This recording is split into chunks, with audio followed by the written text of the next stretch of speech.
Hey there, you are either watching or listening to The Climb, and my name is John Sarakis, and this is brought to you by the Digital Mastermind. The Digital Mastermind is a group of agency owners, technologists, and marketers that get together to solve all the industry's problems. So if you think you're a good fit, go ahead and shoot me an email, Jon, at digitalmastermind.com. And if you'd be interested in joining us in sunny St. Augustine, Florida, we have our annual event, our summit, coming up October 17th, 18th, and 19th. So go ahead and apply at digitalmastermind.com, and we'll see if you are one of our tribe. All right. So today I want to talk about surprises. There shouldn't be any surprises in business. You need to remove every layer of hope and uncertainty to make sure that what you have is solid ground. Too many people take stock in the things and want that spontaneity of surprise. And all that happens is usually somebody's getting something that they don't expect. And granted, when you remove all of the things that relate to the not knowing, you're going to have something that is more concrete for yourself, your client, your team, and everybody that's involved. There's an expectation level that's set. And sure, bad things are going to happen. Bad things are going to happen no matter what. But why wouldn't you want to be in control? So that's why I recommend removing everything that would relate to the not knowing. And then you can take the actions on the things that you do know, and the outcomes are going to be that much better. And all the while, everybody around you is going to be happier because we're all on the same page. They all know what's going to happen. And when the bad things do arise, you're going to take care of them as you do now. So, Dave, why don't you come out here? Hey, so, that as you were going through your monologue, I was just thinking about it, and it really reminded me of, remember when you're at that point, you're building your agency and, new clients are coming in and they're like, hey, well, we work with this, this, and this. And you're like, no problem. I'll do it that way. I'll do it that way. And you keep bending. And then finally you come to the point where you're like, no, we need the projects to run like this so we can make sure they're successful. Mm-hmm. And it's like that moment where you're like, no, client, you're coming to me because you need the expert to make this project successful. And this is how it has to be done. And a lot of the client agency relationships, it's the parent-child relationship. And everybody knows when that switch happens, right? And like right there, when we're starting, we're the child, mm-hmm. Right? And we're just, oh yeah, we'll go ahead and do it. We'll go ahead and do it. And then at some point we get the knowledge, especially through groups like ours, and then we switch, and then we become the parent. No, this is the way that things need to run because we know we have this huge mountain of experience. Yeah, day in and day out. Yeah, it's since the beginning of this podcast, the specialized economy. I mean, we are definitely we're in the specialized economy. So for that, we need to be able to tell you how to run this project so it's going to be smooth, so we know how it's going to operate, so there aren't any surprises, and we can eliminate all hope that it will work out as much as possible. Yeah, and time again, I sit on calls where we know nothing about a project. We're in the process of selling a strategy, and I'll ask, how many other people are we going up against? I'm like, are you going up against 4? It should be 3, but we're doing 4 for good measure. Okay, that's great. And then they ask, go ahead and give us a ballpark. I said, did the other 3 give you a ballpark? Yeah. I was like, well, the other 3 are wrong. They literally know nothing more unless you've shared something with them that you haven't shared with me. Have you? No. It's like, okay, then they're guessing and they're hoping. And you're going to be upset. Somebody's going to be upset in that because there's no way that they're going to hit it right on the nose. And if they do, they're going to fudge their numbers or fudge their work or give stuff away for free. That's where just remove all of that hope, remove all of those surprises, and everybody tends to be happier. The thing is, though, is the expectation that people have where they just want something now. And that attitude, that personality trait it's going to bite them in the ass. Because somebody's going to be wrong. Somebody's going to be unhappy. And if you're leading that way, then you're leading in a way that's going to upset people. And that means you're a poor leader. So it reminds me of my wife's business model for the flower business, where she had to stop pretty early in this inflation cycle giving quotes on flowers for weddings 8 months away. Because the price is going to be so wildly different. And I just think of all the business models out there, getting a pool bill, getting a house bill, getting anything where you say like, yeah, here's the price and we're going to end up, it'll be finished in 18 months. Woo! I mean, that's when you can get into some mismatch right there and get, that's a tough business model. Cause you also, you can't order supplies without a deposit. But I was just thinking how devastating a deposit-based business is during an inflation cycle.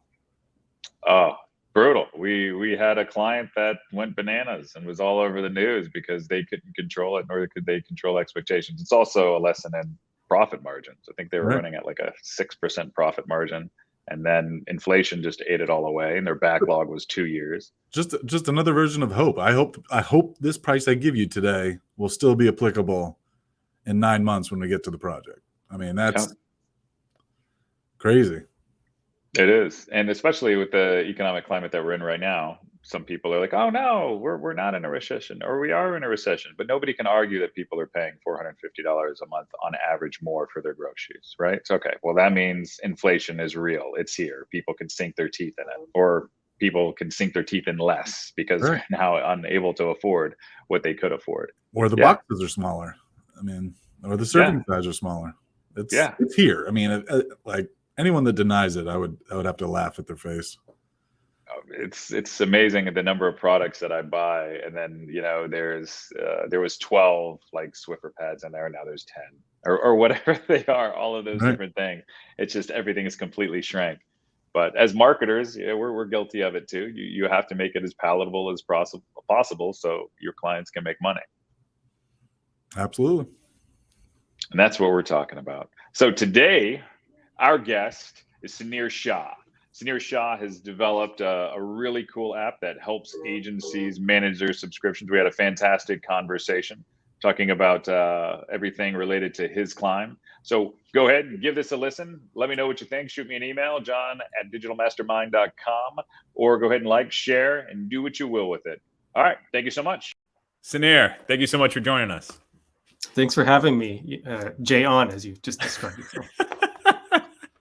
All right. So how did you get here, man? I have no idea. How did I get here? Someone booked me. People who do people. No, it's been a long journey. Are you asking like existentially, or are you asking how I woke up this morning? However way you want to answer that question. Oh my God. Well, so why am I even talking to you? Well, I've been programming since I was 4. If you want to go all the way back. Wow, not because I was like super smart, although I guess it's pretty weird. I don't think it's that weird. I mean, you see kids now, like they code.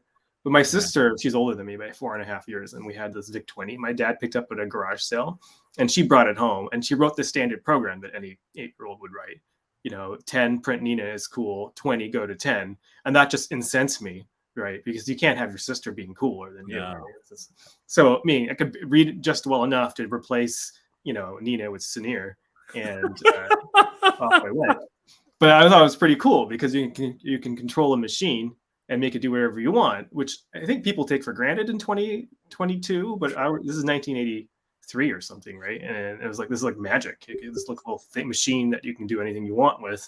And I always knew since I was 8 years old I'd be a computer scientist, which is why existentially I'm in incredible amount of pain, because now through a series of unfortunate life decisions I've ended up being a marketer, and here we are. Yeah, touche. All right, that's great. That's the opening of how we got here, and now the podcast will unravel from here. All right, so what are you doing now?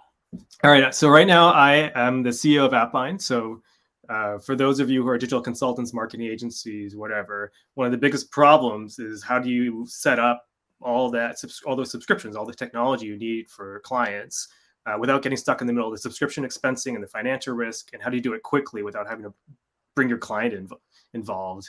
And that's what we do. We're a subscription manager for agencies. And one of the clever things we do is we create credit cards, virtual cards that are funded by your clients, but given to you so you can just go ahead and buy their subscriptions, expense it to them, plus a lot more in there as well. But we solved this problem because, I was consultant too, and I got fired by a client because he said to me, my plumber doesn't make me buy my own pipes here. What are you making me do? Why are you making me do this? And I was like, you have a good point. Good contractors just get on with it, right? They take care of clients. Why am I getting clients to do work they hired me to do? And I've heard that story so many times. I had to build a solution to this. So that's what AppBind is. And so everyone's listening to this. Please stop listening to the podcast. Go sign up for 10 AppBinds. Buy 9 AppBinds and 10 AppBind is free. So we all right. So you get fired by somebody because they didn't want to pay for a subscription. What kind of subscriptions? Give me more context. Yeah, I mean, when you just dropped, you got fired. It's a story. I love telling this story, and I hate it because I truly do feel like awful when I get to the point. You'll hear when it is. It's because anyone who's been a consultant, or a client, of any kind to a client, and you've gotten fired, it still hurts no matter what happens. If it was a good client, I mean, if they were a bad client, you're like excited to get fired, but this was a great client. So in this case, this guy was making a line of clothes. He was a fashion retailer. He was literally someone who made clothes with his hand, and he was building a line of clothes now. And he was launching a bricks and mortar store and a fashion line and the e-commerce site all at once. And I was subcontracted to work on the website. I was doing the analytics and conversion rate optimization. So I was there supposed to set up, talk desk for the phone number at the time, amplitude segment, branch, all these things. Visual website optimizer, all these tools that I needed to do the conversion rate optimization. And the plan was I do the analytics, and then I do the CRO when we the conversion rate optimization when the traffic would come in, and then we do the advertising. We keep selling more and more contracts. This would be a long-term client. So every week he said on the Monday kickoff, yeah, I needed these 6 subscriptions. I mean, I didn't want to pay for them. This is a pretty common thing. You get your clients to buy the subscriptions because you don't want to be in the middle of the contract. I didn't want the data. There was a lot of data that I didn't want to have the liability for. And of course, the cost, I couldn't handle it. I wanted him to pay for it. So he said, yeah, every Monday. He's like, sure. Of course. And he said, because it was a to-do. And of course, he didn't do any of it because he's literally making clothes in a store. These are way more important things to this entrepreneur than anything I wanted. But, sure enough, 3 days before launch, he notices there's no phone number on his website. And he's like, what the hell, Sunir? This is your problem. And I was like, well, that was Talk Desk. And did you sign up for it yet? And he's like, no. And so with 72 hours to go, he's a go-getter. He says, just get on a video call and show me what to do. And it was that childish thing that every digital contractor has ever experienced, where they make the client click here, click here, put your email in here, put your password, click here to, just click that to invite me. Oh, it was awful. In 1 hour, we got through 2 subscriptions. I was treating him like a child effectively. This is extremely go-getting kind of entrepreneur. And he just finally had it with me. I mean, he was stressed, but he said to me, Sunir, my plumber's not making me buy my pipes and pump. I expected you to take care of this for me. Working with you is 10 times harder than not working with you. I was like, oh. So I said, get off the call. I bought 2 of the remaining 6 subscriptions I needed on my own credit card, and then promptly canceled my credit card because I didn't want to get renewed. Worked all night to deliver because I hadn't got anything done, and delivered it so I can get paid. And then, basically didn't renew. And so it gets more interesting. So I called them up. I said, after a month had gone by, and I said, hey, entrepreneur to entrepreneur, do you mind tell me about your experience? And we had actually a really good relationship because I was one of the adults on that contract. So even though I wasn't doing any work that I was supposed to be doing, I was helping him manage the project, and I was organizing it for him. I was still delivering value. So he we had a good relationship. He said, absolutely. And I had this idea for Appline in my head. So he took some time to think about it. He said, and then he booked some time. And yeah, sure enough, yeah. I mean, I wasted his time, slowed down the project for him and the other contractors. He was telling me all this stuff. And he actually asked me, didn't you have to do an all-nighter? Who can run a business if you can't organize your own time? I mean, that's a good point. So I finally asked him, when did he decide to fire me? And because I wanted to know what point did he decide not to renew, because I wanted to do all these other contracts. It's like, I don't want to take this the wrong way, he said. I was mad at the end, I'm sorry, but it was the first call. I was like, that's the one that hurts. I was like, what? Why the first call? The first call? And it's like, you asked me to think about this, and I did. I want to give you an honest answer because you're a good guy. I mean, you seem to know what you're doing. I thought you were going to be the guy who's going to take care of it for me and go on to the next thing. And, you seem to know all the answers. But it was the first call. I realized it wasn't I wasn't mad at you then. I just realized when you start asking me to do things, I expected you to take care of it for me. I knew I needed to hire someone internally to handle it for me because I couldn't delegate it to you. And so I needed to hire, and I couldn't deal with it before the project launched. Now I've had time to hire a head of marketing, which I've done, and he's going to take care of it going forward. So that's actually when I decided that this would not continue for the long term. This was a short term thing. I was mad at you then. I'm sorry I was stressed, but thank you for getting it done. But no, it was really that you couldn't take care of it for me. And that story really nailed it in for me because I had heard the same story before. I have another great story about this chocolatier doing something similar when I was at Olark. It was when I met him at Magento Imagine, and the story there is similar. He was hired this Manhattan e-commerce agency. He was an 80-year. This was like 80-year-old chocolate factory in New England. They're still around. I just saw them. And this guy was like 1,000 years old, right? Just is the other guy still around? What's that? Is the clothing manufacturer still around? Oh yeah, they're doing well. Oh, Yeah. I mean, these are all serious. These are real businesses. These are not fly by night. You know, real business people expect real business contractors. You know, this is the problem with digital consulting with subscriptions. It really ruins the relationship, right? And the CEO at the chocolate factory, I just love this story too, because it's not me. Now, I was listening to it when I was at Olark, you know, and he sat down next to me in Vegas at this Magento Imagine conference. Magento is a shopping cart platform. Oh, yeah. And the first thing he says, I don't want to be here. It's like, that's an opening line. But he was a comedian. I really appreciate this guy. And he's like, I said, what do you mean? Well, I hired these whiz kids from Manhattan to help me with my e-commerce site, and they didn't do anything. That was the second line. I was like, okay. And I knew the agency he had talked about, he'd hired, he told me who they were, and they were great. I was like, what do you mean they didn't do anything? Well, they kept making me do all the stuff myself. And I was like, oh, it's a subscription thing again. Okay. They had to get him to buy all the software. So I got my IT guy, but my IT guy is only a hair younger than me. He doesn't know anything. Because it's like 80-year-old. It's an 80-year-old factory. The IT guy was probably hired, you know, during the age of punch cards or something. Yeah. He's like, what's all this web stuff? So I finally hired these college kids from New England, like an internet marketer and a web developer, people I didn't even know we needed. And I was like, okay. And then who do you think was smarter? My kids, because he's 1,000 years old, they're kids to him, or the whiz kids. And I thought I was being nice. It's like, your kids? It's like, no, you dummy. The whiz kids are smart. You know, but who do you think I saw at the Christmas party? Your kids? You got one. So who do you think I fired? The whiz kids? You got two. It's like, oh, I get it. You know, and he said his point was similarly, he had to hire internally, right? He couldn't get the best talent, but it was the only people who get the problem off his shoulders. And I will say during this whole time, he kept getting interrupted. He was getting phone calls while he was in Vegas. That's why he didn't want to be there. He was having a problem with his trucking union and the auto mechanics. Like they're arguing with each other. And the auto mechanics finally called him. He's like, well, we need to get this part to solve this problem with the trucking unit. And he said, well, that's your job. Go take care of it for me. Why are you calling me? And that was his expectation, right? Just go away and make this problem go away. You know, he's running like, you know, he's COO. He's like running like 20 departments. Yeah. He doesn't want to hear from anyone. Just deal with it. I'll deal with you when you don't do your job. Right. And but he was in Vegas because they were kids. He wanted to make sure they're chaperone. That's why. So okay, I was wondering, I was like, dude, why did this old dude go to? No, I mean, he invested. Once they're his kids, he's investing in them. But they were young. He brought them to Vegas for the first time. That's why he was there. But it was like a funny story, you know. And that's a significant business, right? But you know, even he couldn't handle working with an agency because it was obnoxious. But do you think how many businesses have to hire internally? That's not how normal businesses work. Like I don't have a plumber wandering around my house, you know, all day long to fix my plumbing needs. I contract everything out. Like that's not core. Yeah. But with digital stuff, people have to build internal departments. You know, and there's this guy called Nicholas Carr. I don't know if you know him. The End of IT, right? Where he says that we can stop having internal IT departments because it's all outsourced to the cloud. Yeah, those are people who install maybe DVD updates to Windows. Those people are gone. But what people are having to do is have to rebuild now internal digital competence because they can't outsource it, you know, because who's managing the stacks, you know, you still have to have internal IT. So, you know, I think to me, that's very interesting. And, you know, when I was at FreshBooks, I started the marketing team at FreshBooks in 2007.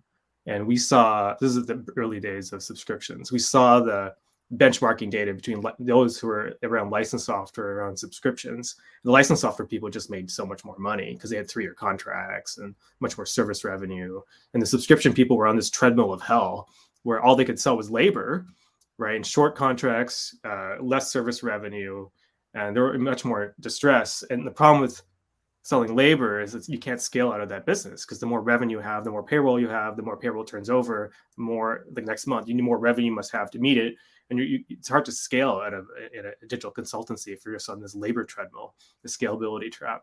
And to me, this is, you know, if you ask me how I got here, it's like from age of 18 till now I'm 43, you know, this problem that's been happening to this contractor channel and, you know, has had a real impact. It's really squished. And the human impact of that if you want to see my career objective, I think you saw it. It's like to make the internet a more glorious place, because I believe that, you know, our work is really not about money. I mean, some people care, but I believe, I mean, you can see who's on my wall, Gandhiji over here, you know. Oh, well, there you go. Yeah. I believe that we're the best work is to help other people develop human development, right? But if average businesses, even like these big ones, like this chocolatier, you know, can't even get help, right, to grow and compete with e-commerce, like, you know, that's silly. Like, doesn't make any sense. So why can't they get trusted experts to help them in the digital domain, like they could in the auto mechanic domain? Like, why are these so different? And to me, like, fixing that problem will unlock a huge amount of human potential, you know, and that's really what I care about ultimately.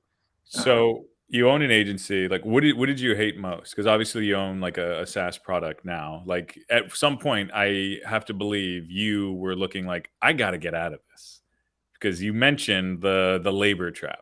Can you speak to that?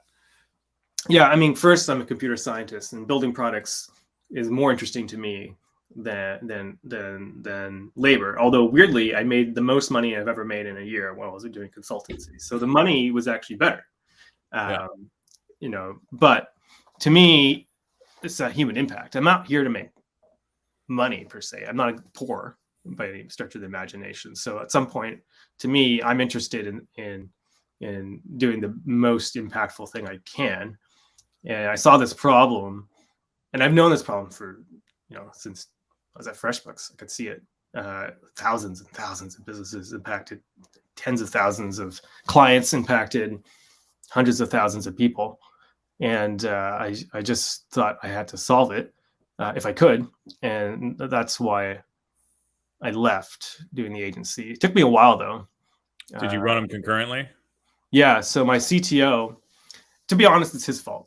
I blame my co-founder for everything. That's smart. Absolutely. Yeah, I mean, that's good business partnerships. I mean, I believe that blaming your spouse all the time and blaming your business partners for your moral failings. I like it. No responsibility, no accountability, great leadership skills. Yeah, it gives you lightness of being to know that it's not your responsibility. Yeah, absolutely.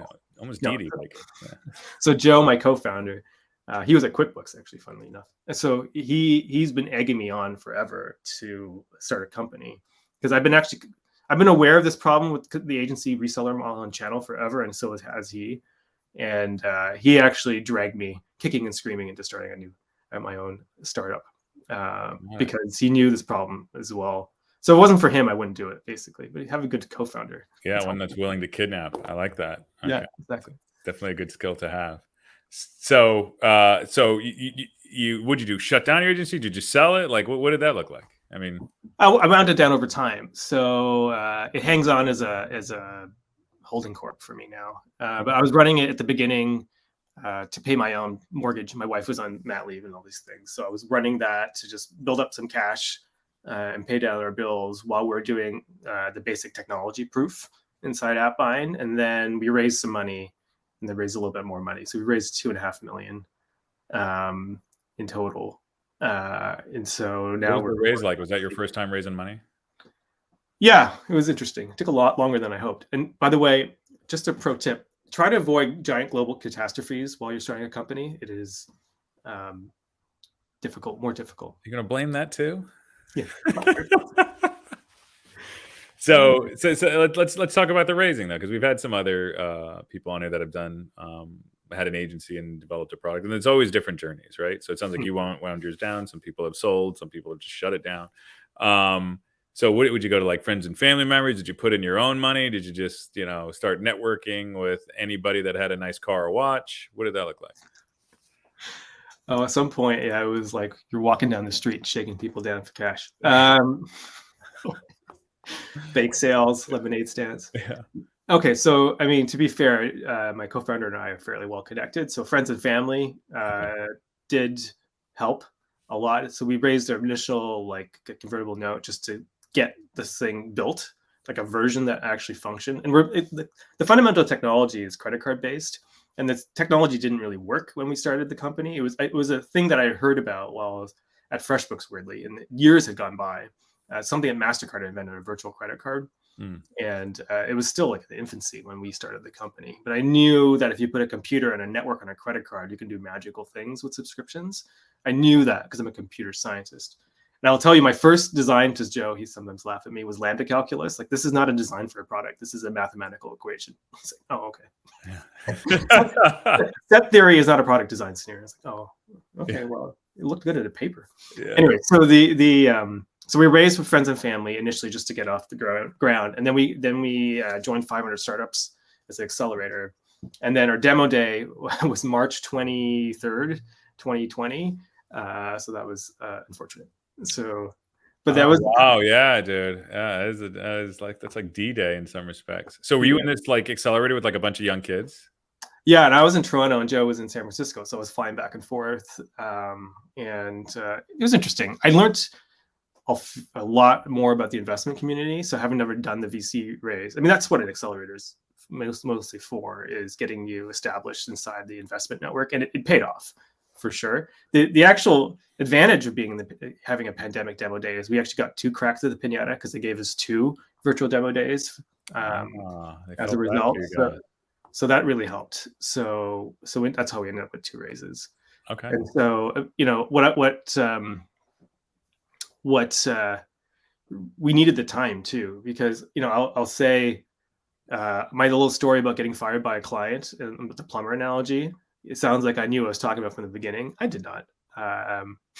That's something that I remembered going in after talking to enough agencies. Like, oh, I've had that experience. What was that story? I remember this client, and then I started telling about this plumber thing that the client told me, and every agent's like, yes, that's actually what we should be doing. We should be taking care of the client, right? And now you can see it on the website. We have the plumber analogy right there on the homepage. But these are kind of things you do at the beginning, where I knew the problem from the software side. I knew the problem from the distribution side. I knew the problem from the agency side. I knew the problem from the client side. But you have four target customers in your mind, and as a founder, you're thinking of lambda calculus. You can get pretty weird and abstract in your messaging. So having the time to... Dude, I don't even know what lambda calculus is, bro. Yeah. I have no idea what that is. What computer science is. I know the Greek letter lambda. I mean, It's how computer scientists solve problems. This is old programming language, Haskell. Anyway. Okay, got it. All right. Yeah. This is just because I have a computer science degree. I guess so, man. Yeah, using theory of computer science. $10 phrases. I make fun of myself because I sometimes just boil things down until like random Greek letters, and people are like, "What is this?" All right. So, like, what are some of the biggest things that you think marketing agencies, are doing wrong today, or could be better at, outside of this subscription piece? Well, I have my own podcast. I'm working through this, and last season I'll be a guest. You got it, Sunir. You don't have to beg me. That's fine. I'll be on. I was going to beg you at the end. Because this is what you do. You help agencies operationalize. So season 1, because I run the Cloud Software Association, all the SaaS partnership people, was really about the agencies complaining about the SaaS partnership people. Because honestly, the vendors can be quite difficult to work with. So that was season 1. Season 2, I got bored of that topic because it was all the same stuff. All valuable stuff. But it's basically what they were saying was, most SaaS companies pass on risk to them rather than creating opportunities, which is like the financial risk, the data risk, taking the referral model, which you give the client directly to the vendor. I'm not going to say Amplitude was giving me a lot of grief while I was a consultant, but they certainly were totally.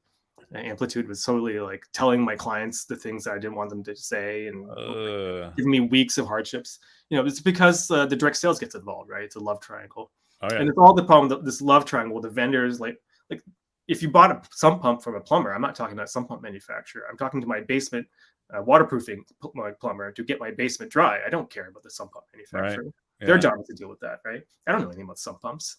Why are my clients getting involved with behavioral cohort analysis inside Amplitude? They don't know what that is. It's like Google. Google's notorious for that, calling up agencies and trashing them to have them sell more ads. Yeah. Yeah. It's like, and are you like? I'm happy that you have a quota. I don't. A better channel is where you support, like as a SaaS company, and the companies that we work with at AppFinder actually truly believe that they're supporting the agencies closer to the customer to build solutions, so they're creating opportunities for the agency to make more money by creating more services, right? Right. Okay, so that was season 1. But in season 2, I started diving more into like the more general problems. So yeah, building productized services and managing technology is a pretty good way to sustainable revenue. But I was like really interested in the scalability trap, where you're selling labor and then you have to make payroll and the payroll turns over. And so because so many agencies are just kind of like barely making it through. And one of the reasons why I got into this is we're talking about all the best stuff is like before you start recording or after you stop recording the podcast. It was great. Our audience will never hear it, but it was the best pre-show ever. It drives me insane. I have so many. Anyway. So, but there's one HubSpot agency I interviewed. This is at the beginning of the pandemic. He was like scared, right? Like many agencies were, and he's like, "Senior, like, what do I own anyway?" Because he's worried about his payroll. Like he was worried, like he didn't have anything sustainable that he can like fall back on to like, this is the bottom of my business. I at least own this. And it's like, and I didn't understand this because he was like a diamond partner or something like that. Yeah. HubSpot. He was doing well. I was like, well, don't you have your brand and your relationship with HubSpot, your client base, staff, your blog? Like, what do you mean? What do you own? It's like, no, I start my business every month from scratch. It's like, what does that mean? It's like, that can't be true. And it's like, no, Sunir, this is how it works. Because we just sell, the way it works is we have our client base, but every month I got to find new projects to do. Otherwise, they're going to get rid of us because they're just selling labor. So he has to make sure he has AEs working against these clients, shaking them down for projects. Do you have another project? Like shaking the cherry tree, hoping something falls down. Or he'll lose the client, and he will lose some clients every month. So he has to also go find new clients to replace them because he's on this treadmill of constantly trying to acquire clients. And I was like, oh, that's interesting.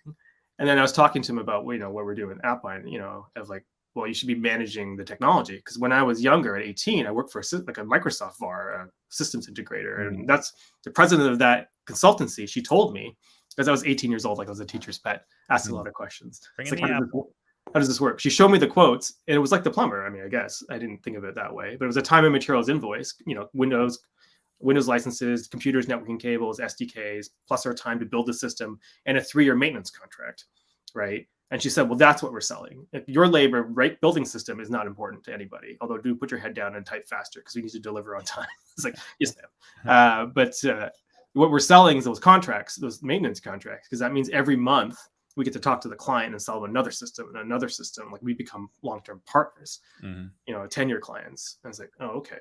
So she did own something. She owned that service contract, right? Which then gave them a pipeline of work. Yeah. Right. And so what should I think marketing agencies should be thinking about is like, are you in the labor trap? Are you on this treadmill? And like, what do you actually own? And how can you actually find something that you own? And there are a lot of answers to that. I think the easiest thing for a marketing agency is to become a marketing technology agency and start building the stacks out and managing them.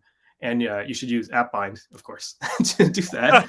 Not tracked in the middle of expenses. I mean, I built it because I believe in it. You're saying you recommend that agencies build their own products and create a subscription-based model using your product, of course, and that would help them create more recurring revenue? Yes, I mean, build your own product, like literally write your own code if you want to. It was one thing, but also, that plumber doesn't make their own pipes or pumps. So that requires, but they build a plumbing system. And an industrial plumber, that's what they built, the system, right? Putting it all together. That's what you're building. You have IP too. You're a tech company too. You're building out the solution of how to run the marketing stack. And there's lots of agencies who set up that automation or the funnel. I mean, we're using StreamYard, podcast agencies doing all this, StreamYard, Libsyn. Right. So it's like you take all these disparate, other systems, and then you create them to create your system, whether it's you connecting, WordPress, HubSpot, that's right. CallRail, whatever you want to do. You're going to mash all these things together. And then you're saying to put, like your proprietary maintenance contract on that outside of your other labor. Am I hearing all this correctly? That's right. Because the clients are buying from you actually the result, not the factory. They want to just get constant leads or whatever the goal is if you're a marketing agency.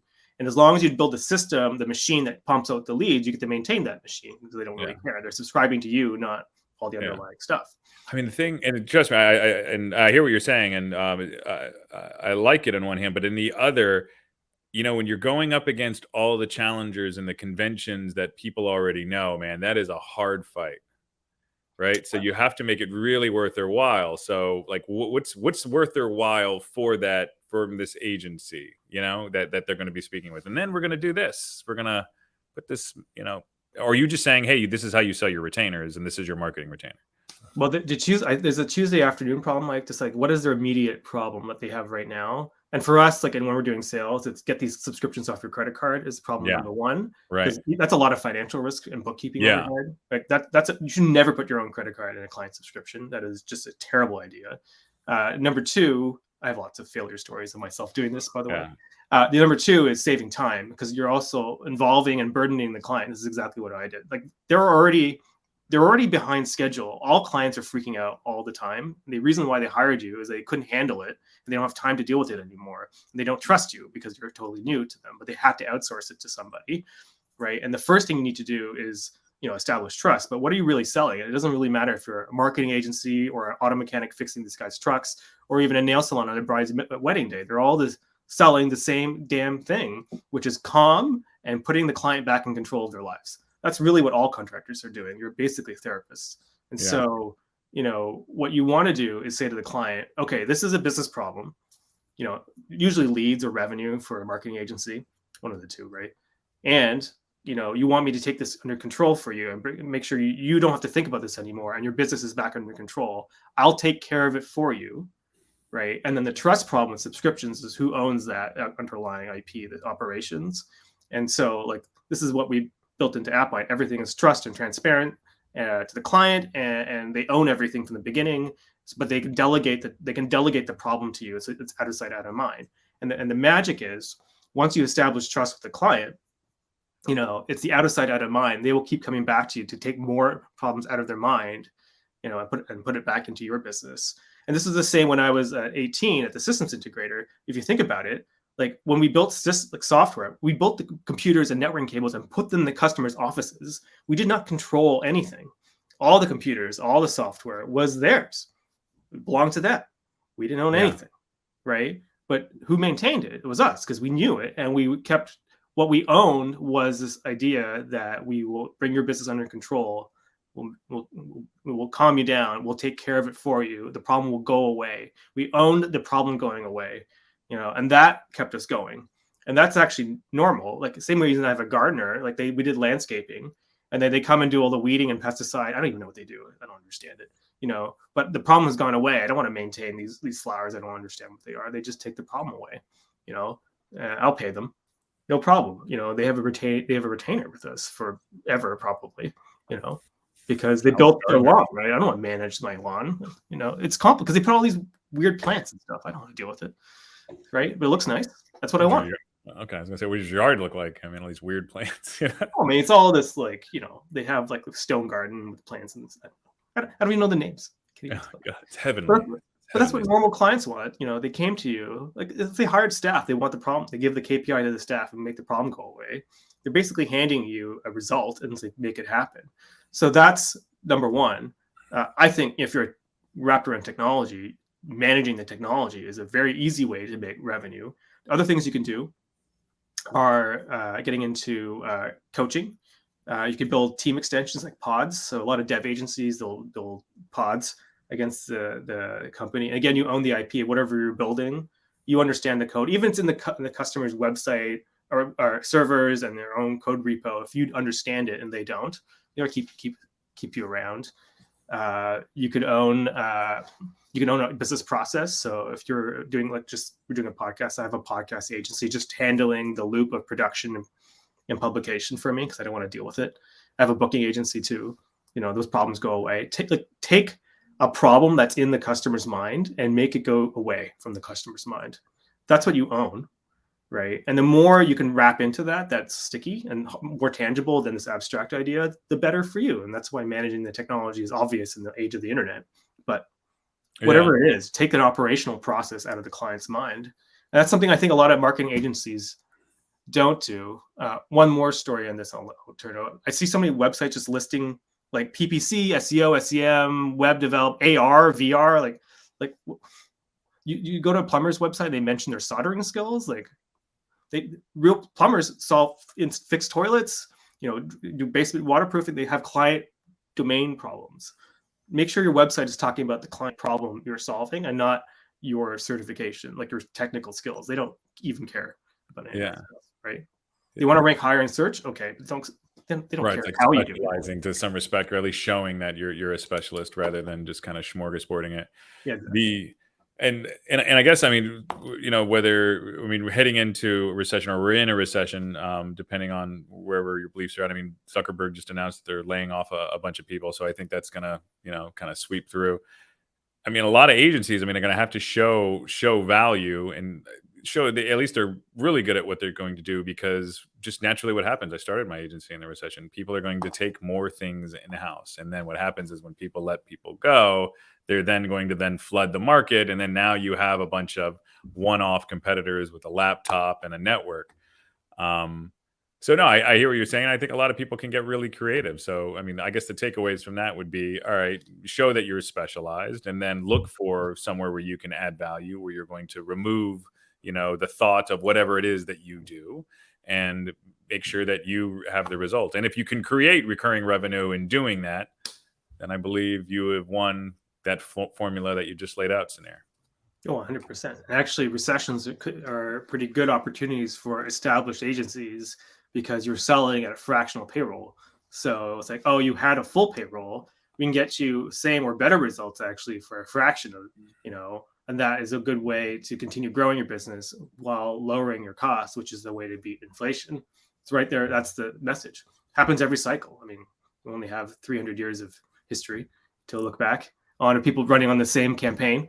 But every down cycle is a good opportunity for an agency really to pick up fractional payroll opportunities. So, don't be alarmed if you lose some clients. There's going to be a lot more who have just laid off people who, after they get over the shock, they still have to grow the business. You come in cheaper than their payroll, they're going to say yes. Cheaper, faster, better. All right. Is there anything that we didn't cover today that the world should know? Only a few thousand things. But what's the one that's just that morsel that you just, what, this has to be said? So I like talking about anxiety as a business person, and so many people hide it, and they play. I live in partnership land. We call it partnership poker, but it's the same any business transaction where people get really tight with their feelings, and they they start being aggressive to the other person, or they're agreeable, and they say yes, but they don't do anything. They never communicate. This all comes from anxiety. And I actually found during the pandemic, I don't know if you did, people were a lot more open about their lives because their children and dogs were wandering in. I'm in Florida. That didn't happen down here. Yeah. I should have told you my lizard story. Okay, so I'm a lizard. That's a whole other thing. I've become a conspiracy theorist by not because I am. You got to tell it now, Sunir. I mean, you can't tease it. I mean, okay, let me finish my anxiety thing. I'll tell you why I'm a lizard. Okay, so but we're all anxious, and I actually find that if you tell someone else, because we're adults, we should be adults, that I'm concerned here, and I'm just going to be open about that, and just tell your feelings, and just process it as a business case, because nothing's really happening. I mean, unless you're dealing with someone who's actually going to die, I mean, most of our businesses don't matter in that sense. Then you actually get an adult response, and you can work through it and get to a better outcome. And they're actually relieved because they're also freaking out.